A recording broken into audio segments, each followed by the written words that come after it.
पहली condition critical section को resolve करने के लिए जो सोल्यूशन है वो म्यूचुअल एक्सक्लूजन का है कि अगर हम ये मेक श्योर कर लें कि एट अ टाइम कोई एक प्रोसेस ही क्रिटिकल सेक्शन में होगा और जब एक कोई प्रोसेस क्रिटिकल सेक्शन में है तो कोई दूसरा प्रोसेस क्रिटिकल सेक्शन में नहीं होगा, तो फिर ऑब्वियसली ये क्रिटिकल सेक्शन प्रॉब्लम नहीं आएगी। ठीक है, इनकंसिस्टेंसी ऑफ डेटा नहीं होगा। फिर हमने प्रोग्रेस की बात की कि कोई एक प्रोसेस जो है वो क्रिटिकल सेक्शन में लाजमी होगा। फिर बाउंडेड वेटिंग की बात की, a bound must exist on a number of times that other processes are allowed to enter the critical section after a process has made a request to enter its critical section and before the request is granted। ठीक है, आप एक bound लगा देते हैं कि जब एक प्रोसेस ने रिक्वेस्ट की, ठीक है, क्रिटिकल सेक्शन में एंटर होने की, उसके बाद से तब तक जब एक प्रोसेस को क्रिटिकल सेक्शन में एंटर होने की परमिशन मिल गई। ठीक है, जब रिक्वेस्ट करने से रिक्वेस्ट ग्रांटेड के बीच में कितने प्रोसेसेस जो हैं वो क्रिटिकल सेक्शन में एंटर होने की रिक्वेस्ट कर सकते हैं, वो आप बाउंड सेट कर देते हैं यहाँ पे। ठीक है, सो अगर आप ये 3 कंडीशंस फुलफिल करते हैं तो आप कहते हैं कि फिर आपके प्रोसेसेस में की एग्जीक्यूशन में क्रिटिकल सेक्शन प्रॉब्लम नहीं आएगा। assume that each process executes at a non-zero speed, no assumption concerning relative speed of n request n process। अब जो पहला सोल्यूशन है that is interrupt based solution, यानी क्रिटिकल सेक्शन प्रॉब्लम को solve करने के लिए जो पहला सोल्यूशन है वो इंटरप्ट बेस्ड सोल्यूशन है। Entry section disable interrupts, exit section enable interrupts. ठीक, आपको याद होगा अभी आप अगर स्लाइड 7 पे देखें तो हम कहते हैं कि जी आपके पास एंट्री सेक्शन है, यानी आप क्रिटिकल सेक्शन में एंटर हो गए हैं, और उसके बाद आपके पास एग्जिट सेक्शन है, यानी आप क्रिटिकल सेक्शन से बाहर निकल आए हैं। रिमेंबरिंग द फैक्ट कि क्रिटिकल सेक्शन आपके प्रोग्राम का वो पार्ट है जिसके अंदर शेयर डेटा एक्सेस हो रहा है। अब इंटरप्ट बेस्ड सोल्यूशन ये कहता है कि जब आप क्रिटिकल सेक्शन में एंटर होते हैं, यानी जब आप एंट्री सेक्शन कर रहे हैं, तो आप इंटरप्ट को ही डिसेबल कर दें, यानी कोई इंटरप्ट उस टाइम पे जनरेट ही ना हो जब शेयर डेटा एक्सेस हो। जब इंटरप्ट जनरेट नहीं होगा, इसका मतलब ये है कि जब तक शेयर डेटा एक्सेस हो रहा है प्रोसेस में एग्जीक्यूट होना ही होना है। ठीक है, जैसे ही शेयर डेटा एक्सेस होना बंद होगा, यानी क्रिटिकल सेक्शन से आप एग्जिट करेंगे, तो आप इंटरप्ट्स को इनेबल कर दें। ठीक है, अब will this solve the problem? What if the critical section is code that runs for an hour? Can some processes staff never enter their critical section? What if there are 2 CPUs? अब आपने बड़े आराम से ये बात कह दी कि ठीक है क्रिटिकल सेक्शन में, मतलब इट्स अ गुड सोल्यूशन, मतलब सोल्यूशन ठीक है कि जब एक प्रोसेस अगर क्रिटिकल सेक्शन में एंटर हो गया है तो इंटरप्ट जनरेट ही नहीं होगा, वो शेयर डेटा की पूरी जो भी उसकी एग्जीक्यूशन है उसे कंप्लीट करेगा। उसके बाद फिर आप इंटरप्ट को इनेबल करते हैं कि शेयर डेटा को एक दफ़ा एक वैलिड स्टेट में पहुंचाने के बाद वो कोई इंटरप्ट जनरेट हो सकता है। लेकिन अब इसमें नुकसान क्या है?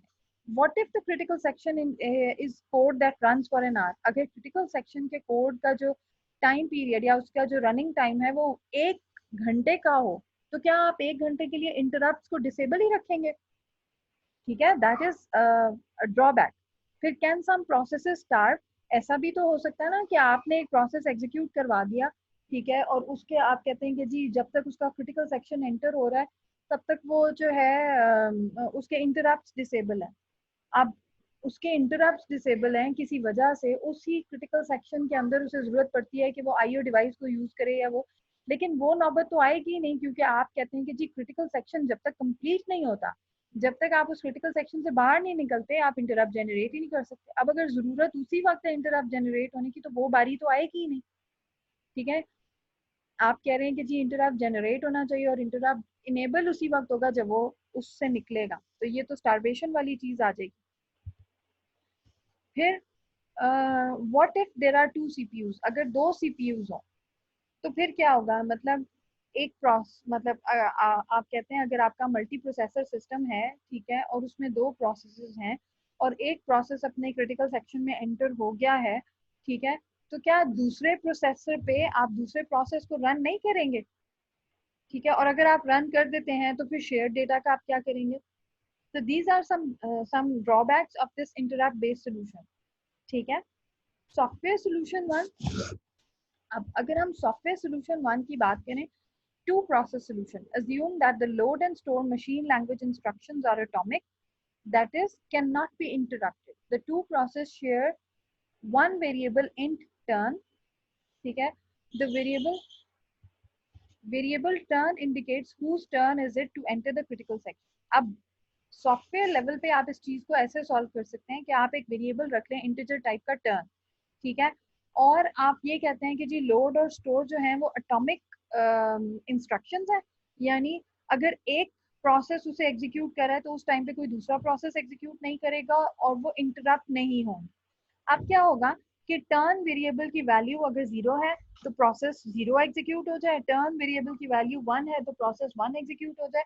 इसका मतलब ये है कि जिस प्रोसेस की टर्न होगी, क्योंकि आपको पता है कि वेरिएबल की वैल्यू एट ए टाइम कोई एक हो सकती है, तो प्रोसेस की जो भी कितने हैं,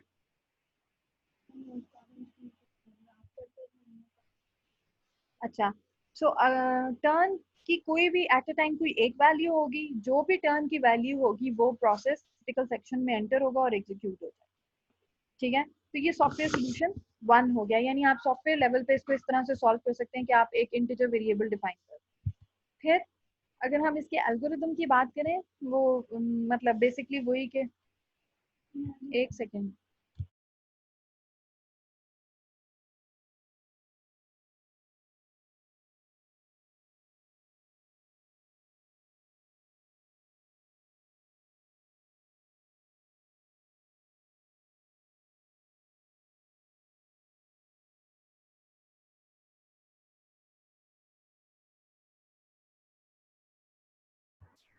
तो अगर हम कहते हैं कि जी जो भी टर्न की वैल्यू होगी, जिसकी भी टर्न प्रोसेस टर्न की टर्न की वैल्यू होगी, यानी अगर टर्न की वैल्यू आई है तो प्रोसेस आई एग्जीक्यूट होगा, टर्न की वैल्यू जे है तो प्रोसेस जे एग्जीक्यूट होगा, ठीक है।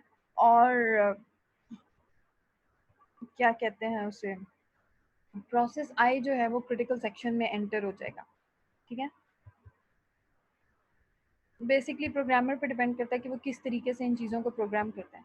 अब इसके अंदर क्या ये सॉफ्टवेयर सोल्यूशन ठीक है, क्या इसके अंदर म्यूचुअल एक्सक्लूजन तो प्रिजर्व होती है, obviously P I enters the critical section if turn equals I, ठीक है, कि ऑब्वियसली अगर जिस प्रोसेस की टर्न होगी,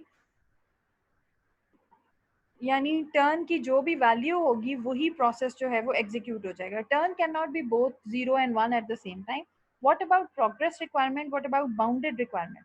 अब म्यूचुअल एक्सक्लूजन तो ये सोल्यूशन इंश्योर करता है कि एक टाइम पे कोई एक प्रोसेस ही एग्जीक्यूट हो रहा होगा लेकिन क्या ये प्रोग्रेस रिक्वायरमेंट को फुलफिल करता है?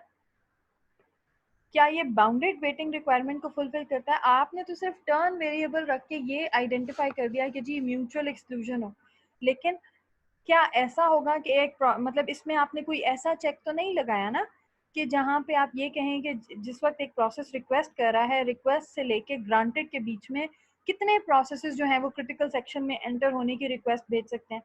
आपने ये तो नहीं कहा कि जी अगर एक प्रोसेस, कोई भी प्रोसेस क्रिटिकल सेक्शन में नहीं है और कोई प्रोसेस और कुछ प्रोसेसेस जो है वो क्रिटिकल सेक्शन में एंटर होने की रिक्वेस्ट भेज रहे हैं, तो फिर आपने किसी एक प्रोसेस को क्रिटिकल सेक्शन में एंटर करना ही है।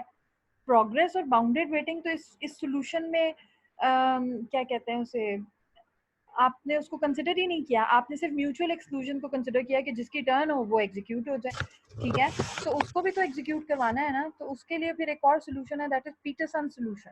पीटरसन सोल्यूशन क्या कहता है, ये बेसिकली पहली बात, पीटरसन सोल्यूशन सिर्फ दो प्रोसेसेस अगर वो कोऑपरेटिंग प्रोसेसेस हैं तो उनके दरमियान सोल्यूशन प्रोवाइड करता है। यानी आपको याद होगा कि हमने ये बात की थी कि दो प्रोसेसेस भी डेटा शेयर करते हैं और मल्टीपल प्रोसेसेस भी डेटा शेयर करते हैं, लेकिन पीटरसन सोल्यूशन का ड्रॉबैक ये है कि सिर्फ दो प्रोसेसेस अगर डेटा शेयर करें तो उनके दरमियान का सोल्यूशन प्रोवाइड करता है। Assume that the load and store machine language instructions are atomic, that it cannot be interrupted, ठीक है। पहली बात तो ये कि हमने कह दिया कि ठीक है load and store machine languages जो है वो मशीन लैंग्वेज इंस्ट्रक्शंस जो है वो एटॉमिक है और वो इंटरप्ट नहीं हो सकती, ठीक है। आपने दो process variables, the two processes share two variables, ठीक है। अब जो दो प्रोसेसेस हैं वो दो वेरिएबल्स शेयर कर सकते हैं, एक आपका टर्न है और दूसरा जो इंटीजर टाइप का है और दूसरा फ्लैग है, ठीक है, अरे है जो बुलियन टाइप का है। The variable turn indicates whose turn it is, जो आपने पहले भी कहा कि ठीक है टर्न होनी चाहिए, जिसकी टर्न होगी वो प्रोसेस क्रिटिकल सेक्शन में एंटर हो जाएगा। अब फ्लैग अरे क्या शो करता है? Flag array is used to indicate if a process is ready to enter the critical section. अब आप ये कह रहे हैं कि वो तमाम प्रोसेसेस, यानी आपने बाउंडेड वेटिंग, वो जो बाउंड वाली चीज थी उसको भी अप्लाई कर दिया कि जी अगर आप फ्लैग ऑफ आई की वैल्यू ट्रू करते हैं, इसका मतलब ये है कि प्रोसेस आई जो है वो क्रिटिकल सेक्शन, यानी वो तमाम प्रोसेसेस जो क्रिटिकल सेक्शन में एंटर होने के लिए तैयार हैं, उनका फ्लैग जो है वो ट्रू हो जाएगा। अगर प्रोसेस 0 तैयार है तो वो उसका फ्लैग भी ट्रू हो जाएगा, प्रोसेस 1 तैयार है उसका फ्लैग भी ट्रू हो जाएगा कि ये तैयार है, अब इनमें से किसी एक ने क्रिटिकल सेक्शन में एंटर होना है। ठीक है, फिर ये उसका एल्गोरिदम है। Flag of i equals to turn equals j, while flag of j is and turn equals to j, तो वो क्रिटिकल सेक्शन में एंटर हो जाए। Flag of i equals false. अब यहाँ पे फ्लैग ऑफ i ट्रू है, इसका मतलब है i प्रोसेस भी तैयार है क्रिटिकल सेक्शन में एंटर होने के लिए, लेकिन क्योंकि टर्न j की है, ठीक है, तो क्या होगा कि प्रोसेस जो j है वो क्रिटिकल सेक्शन में एंटर हो जाएगा। और उसके बाद फिर क्रिटिकल सेक्शन में एंटर, क्रिटिकल सेक्शन जिस वक्त खत्म होगा, यानी रिमाइंडर सेक्शन में एंटर होने से पहले फ्लैग ऑफ आई को फॉल्स कर दिया जाएगा। ठीक है, और उसके बाद सॉरी, यहाँ पे है flag of i equals true, इसका मतलब ये है कि प्रोसेस आई जो है वो प्रोसेस ऑफ आई का फ्लैग, यानी वो रेडी है क्रिटिकल सेक्शन में एंटर होने के लिए। ठीक है, अब वो क्रिटिकल सेक्शन में एंटर होगा, ठीक है, और जब क्रिटिकल सेक्शन उसका खत्म हो जाएगा तो फिर वो फ्लैग ऑफ आई को फॉल्स करेगा और फिर रिमाइंडर सेक्शन यानी उस सेक्शन में चला जाएगा जहां पे आपके वेरिएबल्स शेयर नहीं हो।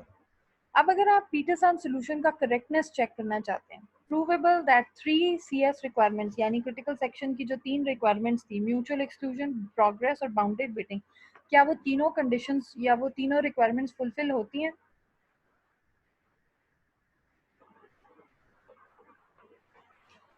तो म्यूचुअल एक्सक्लूजन इज प्रिजर्व, ये आपको पता है कि जिसकी टर्न होगी वही एग्जीक्यूट होगा, तो कोई एक ही एग्जीक्यूट होगा at a time. Progress requirement is satisfied, कि ऑब्वियसली कोई एक जो है वो क्रिटिकल सेक्शन में एंटर होगा। Bounded waiting requirement is met, कि आपने कह दिया कि जी आपने फ्लैग की मतलब फ्लैग का अरे डिफाइन किया है जिसका साइज 2 है, इसका मतलब है 2 ही प्रोसेस क्रिटिकल सेक्शन में एंटर हो सकते हैं, यानी आपने बाउंड जो है वो 2 का लगा दिया है। ठीक, Peter's solution in modern architecture. Although useful for demonstrating an algorithm, Peter's solution is not guaranteed to work on modern architectures. To improve performance, processors and or compilers may reorder the operations that have no dependency. Understanding why it will not work is useful for better understanding race conditions. For single-threaded, it is okay, as the result will always be the same. For multi-threaded, the reordering may produce inconsistent और unexpected results. अब अगर single threaded processes हों तो वहां पे Peterson बहुत अच्छा काम करेगा कि ठीक है एक ही थ्रेड है, लेकिन अगर एक प्रोसेस के मल्टीपल थ्रेड्स हों, ठीक है, आपको पता है मल्टीपल थ्रेड्स होंगे तो इसका मतलब है वो मल्टी प्रोसेसर सिस्टम, जो नए आर्किटेक्चर्स हैं वो तो सारे ऐसे हैं ना जिनमें मल्टी प्रोसेसर्स हैं। ठीक है, अब मल्टीपल थ्रेड्स जो हैं वो मल्टीपल आर्किटेक्चर्स पे काम कर रहे हैं, तो वहां पे अगर आपके थ्रेड्स के दरमियान रीऑर्डरिंग होगी तो फिर इनकंसिस्टेंट रिजल्ट्स जो हैं या अनएक्सपेक्टेड रिजल्ट्स जो हैं वो आ सकते हैं। वहां पे पीटरसन सॉल्यूशन जो है वो सही काम नहीं करेगा।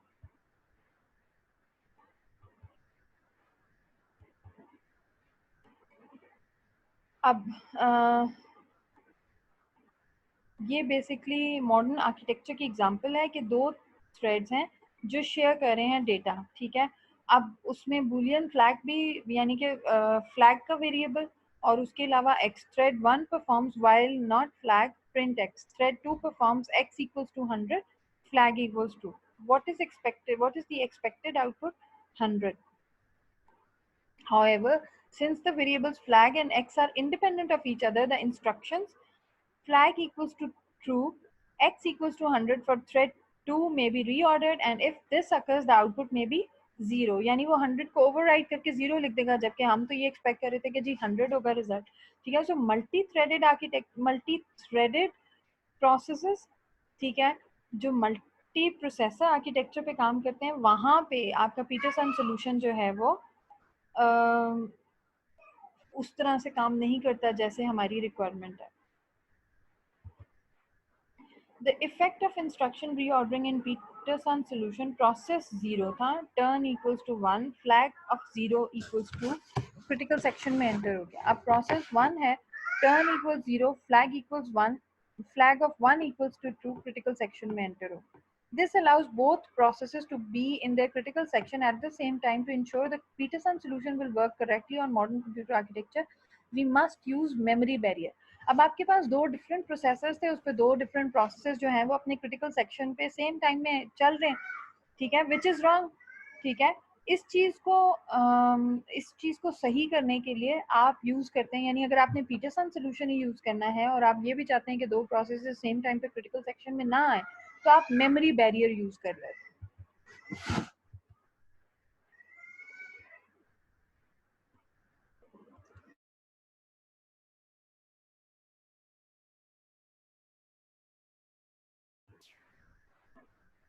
Memory barrier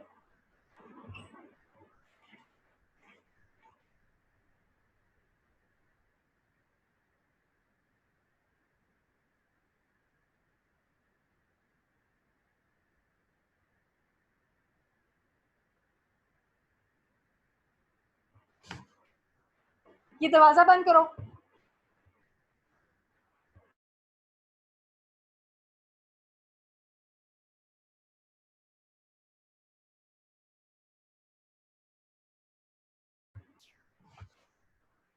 So memory barrier क्या करता है? Memory model are the memory guarantees a computer architecture makes to application programs. Memory models can either be strongly ordered, where a memory modification of one processor is immediately visible to other processors.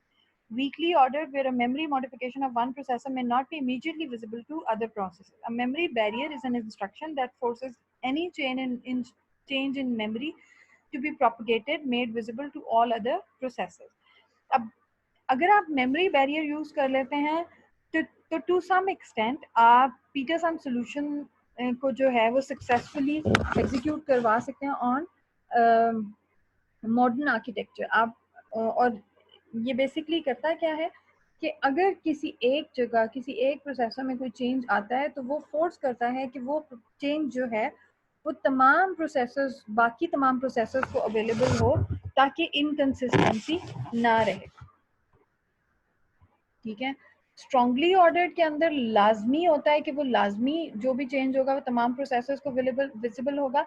और weekly ordered में क्या होता है कि memory उसमें ये होता है कि ये ज़रूरी नहीं है कि चेंज जो है वो तमाम उनको विजिबल हो, लेकिन ऑब्वियसली अगर तमाम प्रोसेसर्स को विजिबल होगा, यानी अगर वो स्ट्रांगली ऑर्डर्ड होगा, तो फिर आपकी ये जो क्रिटिकल सेक्शन प्रॉब्लम है वो नहीं आएगी.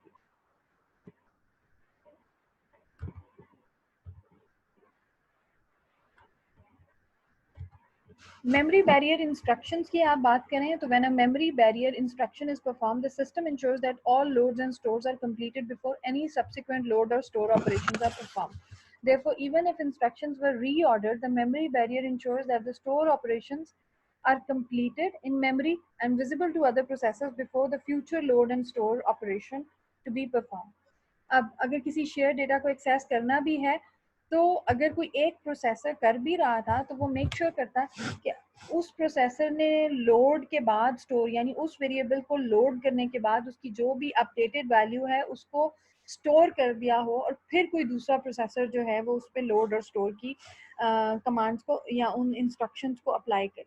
ठीक है, और इस सूरत में फिर आपके पास इनकंसिस्टेंसी वाली चीज नहीं आती.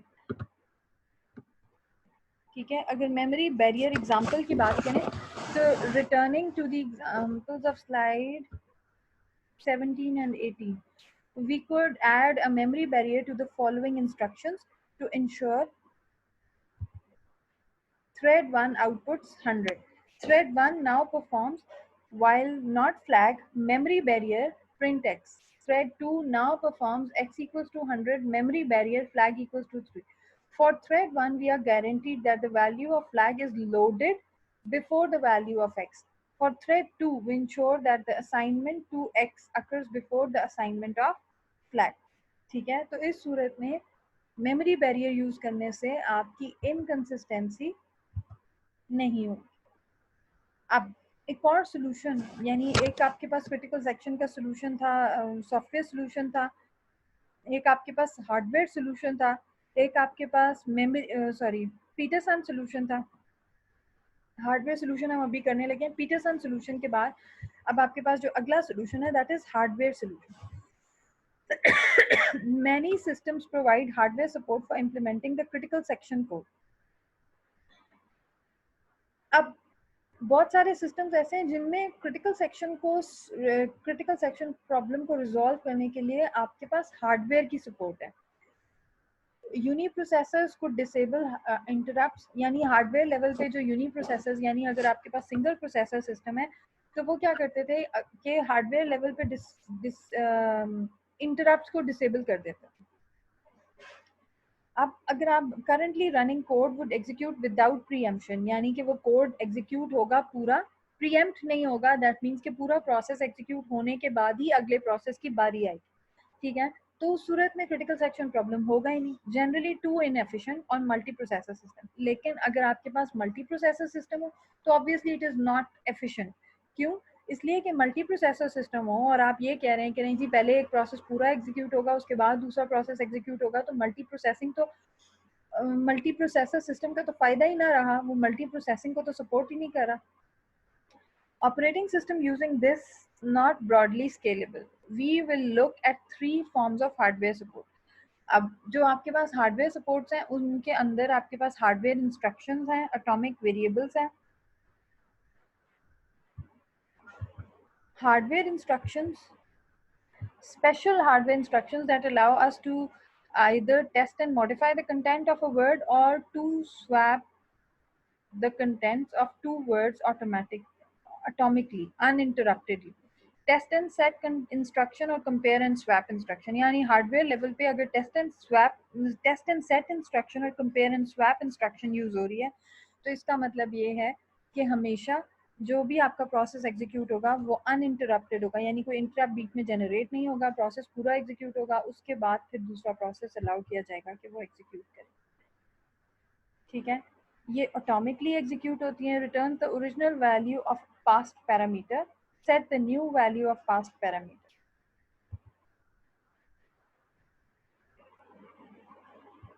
ठीक है, फिर टेस्ट एंड सेट की अगर आप बात करें, shared boolean variable. Test and set जो है वो बूलियन वेरिएबल लॉक यूज करता है, इनिशियलाइज टू फॉल्स. ठीक है, अब ये क्या करता है कि जब भी आपके प्रोसेस ने क्रिटिकल सेक्शन में एंटर होना है तो क्रिटिकल सेक्शन में एंटर होने से पहले ही वो लॉक कर देता है, मतलब एक वेरिएबल लॉक जो है उसको यूज करता है. ठीक है, इनिशियलाइज करता है फॉल्स से. जब वो क्रिटिकल सेक्शन से बाहर निकलने लगता है तो लॉक की वैल्यू को पहले ट्रू करता है. जब वो क्रिटिकल सेक्शन से बाहर निकलने लगता है तो लॉक की वैल्यू को फॉल्स कर देता है और फिर रिमाइंडर सेक्शन को एग्जीक्यूट करता है. फिर compare and swap instructions properties executed, ये भी ऑटोमेटिकली एग्जीक्यूट होती हैं. Return the original value of past parameter, set the value. ये पिछली बात दोबारा रिपीट हुई है. ठीक है,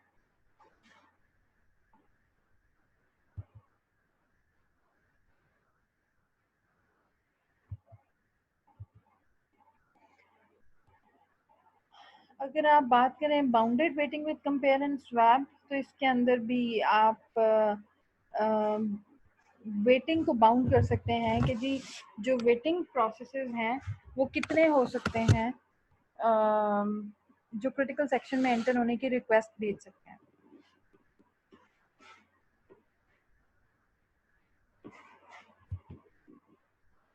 Atomic variables, typically instructions such as compare and swap are used as building blocks for other synchronization tool. One tool is atomic variable that provides atomic uninterruptible updates on basic data types such as integers and booleans. For example, let sequence be an atomic variable let increment be operation on the atomic variable sequence. The command increment sequence ensures sequence is incremented without interrupting. ठीक है, आप ऐसा variable रख लें जो atomic हो, ठीक है, जो एक टाइम पे एक ही यूज करे, मतलब हार्डवेयर ऐसी फैसिलिटी प्रोवाइड करता है कि आप एटॉमिक वेरिएबल डिफाइन कर सकते हैं। फिर अगर कोई एक प्रोसेस उस वेरिएबल को एक्सेस कर रहा है तो उस टाइम पे कोई दूसरा प्रोसेस जो है उस वेरिएबल को एक्सेस नहीं करेगा।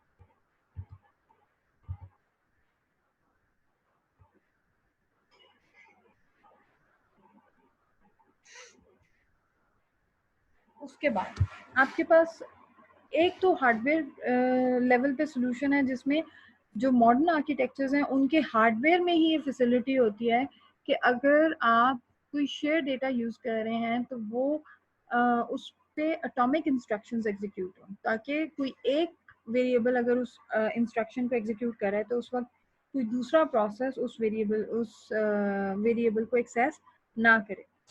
अब एक और सोल्यूशन है that is mutex locks. Previous solutions are complicated and generally inaccessible to application programmers. अगर being a programmer या operating system designer आपने critical section problem को solve करना है तो आप mutex use कर सकते हैं। This is known as mutual exclusion lock. Simplest in mutex lock, boolean variable indicating if lock is available or not, protect a critical section by first acquire a lock, then release the lock. Calls to acquire and release must be atomic. Usually implemented via hardware atomic instructions such as compare and swap, but this solution requires busy waiting. This lock therefore called a spin lock. अच्छा, अब इसके अंदर क्या होगा कि अगर आपके multiple processes हैं जिन्होंने डेटा को शेयर करना है, तो अगर एक प्रोसेस ने क्रिटिकल सेक्शन में एंटर होना है तो वो सबसे पहले लॉक एक्वायर करेगा। ठीक है, लॉक एक्वायर करेगा, क्रिटिकल सेक्शन में एंटर होगा। जैसे मैंने कहा कि जी 2 अकाउंट्स थे वो शेयर हो रहे थे बाय स्टूडेंट 1 एंड स्टूडेंट 2। ठीक है, तो अगर किसी एक स्टूडेंट ने उस शेयर्ड अकाउंट को एक्सेस करना है तो जिस वक्त वो एक्सेस करने की रिक्वेस्ट भेजेगा या जिस वक्त वो एक्सेस करेगा उस वक्त वो लॉक एक्वायर करेगा। ठीक है, जिसका मतलब ये है कि अब वो अकाउंट लॉक हो चुका है and it is not visible to the other student for execution. लिहाजा अब दूसरा स्टूडेंट ने अगर उसको एक्सेस करना है तो जब पहला स्टूडेंट उस लॉक को रिलीज करेगा तो फिर वो अवेलेबल होगा दूसरे स्टूडेंट के लिए ताकि वो उसे एक्सेस करे और फिर उसको अपडेटेड यानी कि अकाउंट को एक्सेस करे और फिर उसे यूज कर सके। कॉल्स, ठीक है, और ये जो कॉल्स हैं ये भी एटॉमिक होती हैं, यानी एट अ टाइम कोई एक यूज कर सकता है। ठीक है, अब इसके अंदर बिजी वेटिंग होती है। ऑब्वियसली अगर एक बंदा क्रिटिकल सेक्शन को यूज कर रहा है तो फिर दूसरे के लिए वो दूसरा बंदा जो है वो बिजी होता है वेट करने में कि कब वो लॉक फ्री होगा और वो अवेलेबल होगा to the other to that particular user और process. Using mutex locks while true, आप क्रिटिकल सेक्शन में एंटर होने से पहले आपने लॉक एक्वायर कर लिया। ठीक है, और जैसे ही आपने क्रिटिकल सेक्शन को फ्री किया आपने रिलीज लॉक कर लिया। ठीक, अब एक सॉफ्टवेयर सोल्यूशन था, फिर उसके बाद हमने पढ़ा हमारे पास पीटरसन सोल्यूशन था जिसमें हमने टर्न की वैल्यू यूज़ कर ली थी। फिर उसके बाद हमने हार्डवेयर लेवल पे फिर पीटरसन सोल्यूशन के अंदर ही हमने एक सॉफ्टवेयर वो सोल्यूशन प्रोवाइड किया था जिसमें हमने टर्न के साथ फ्लैग वेरिएबल रख लिया था। फिर उसके बाद हमने हार्डवेयर लेवल पे भी इसका सोल्यूशन देखा है और अब हम म्यूटेक्स लॉक्स की बात कर रहे हैं कि अगर हम म्यूटेक्स लॉक्स यूज़ कर लें तो फिर म्यूचुअल एक्सक्लूजन वाली कंडीशन भी ऑब्वियसली फुलफिल होगी, क्योंकि जब आप एक प्रोसेस इस पे लॉक लगा लेगा तो वो प्रोसेस किसी दूसरे प्रोसेस को विजिबल नहीं होगा।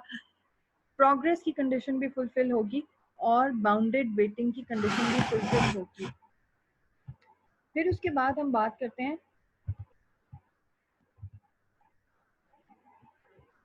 नहीं बच्चे आज के लिए काफी कहाँ है, ये तो अभी आपने आपको पता है मैम काफी है अभी मैम। कहाँ मैम इतना नहीं पढ़ने आता, स्लाइड्स होती हैं बाद में कवर करते हैं, बहुत टाइम आपने कौन सा स्लाइड्स को याद करना है। मैम याद तो नहीं करना, लेकिन वो रजिस्टर जब एक हाथ में पकड़ते हैं ना, फिर जब नोट डाउन करना शुरू करते हैं तो बहुत टाइम लग जाता है। चलो तो सेमाफोर्स मैम तो उसके बाद तो खत्म, बस ये जल्दी से सेमाफोर्स देखो।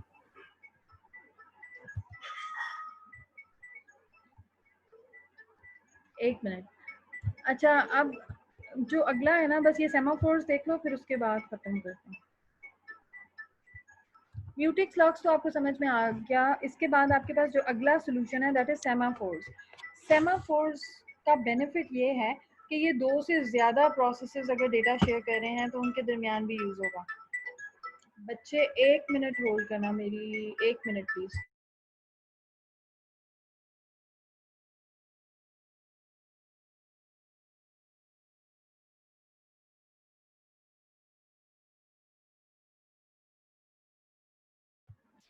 सॉरी।